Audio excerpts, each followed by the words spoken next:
রাশিয়ার গুলিতে যাত্রীবাহী বিমান বিধ্বস্ত, বলেছেন আজারবাইজানের প্রেসিডেন্ট।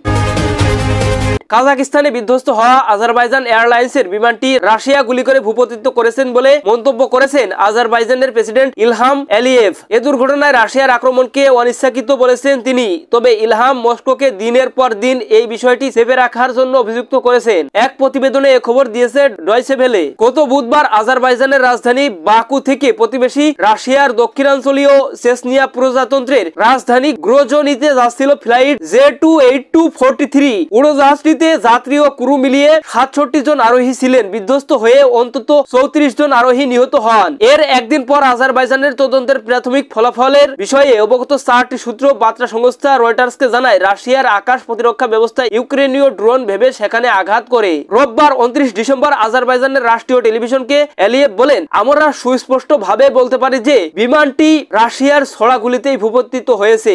আমরা বলছি না যে এটি অনিচ্ছাকৃত ভাবে হয়েছে, তবে এমনটি করা হয়েছে। এলিয়েভ বলেন, কাজাকিস্তানে বুধবার বিধ্বস্ত হওয়া বিমানটিতে রাশিয়ার ভূখণ্ড থেকে গুলি করা হয় এবং বিমানটি ইলেকট্রনিক যুদ্ধ কৌশলের মাধ্যমে অনিয়ন্ত্রিত হয়ে পড়ে। এলিয়েভ রাশিয়াকে কয়েকদিন ধরে এই বিষয়টি চেপে রাখার চেষ্টার জন্য অভিযুক্ত করেছেন এবং তিনি বলেছেন যে উপস্থাপিত ঘটনার বিভিন্ন ব্যাখ্যায় তিনি বিস্মিত এবং হতাশ। তিনি বলেন, দুর্ভাগ্যবশত প্রথম 3 দিন আমরা রাশিয়ার কাছ থেকে বিভ্রান্তিমূলক ব্যাখ্যা ছাড়া কিছুই পাইনি। এদিকে গত শনিবার বিমান বিধ্বস্তের দুঃখজনক ঘটনাটির জন্য ক্ষমা চেয়েছেন রাশিয়ার প্রেসিডেন্ট ভ্লাদিমির পুতিন। ক্রেমলিনের বিবৃতিতে বলা হয়েছে, ইউক্রেন ড্রোন হামলার প্রতিহত করতে গিয়ে ভুলবশত যাত্রীবাহী এই বিমান ভূপতিত হয়। তবে শুরুতে এসব অভিযোগের বিরুদ্ধে সতর্কবার্তা উচ্চারণ করেছিলেন রুশ কর্তৃপক্ষ।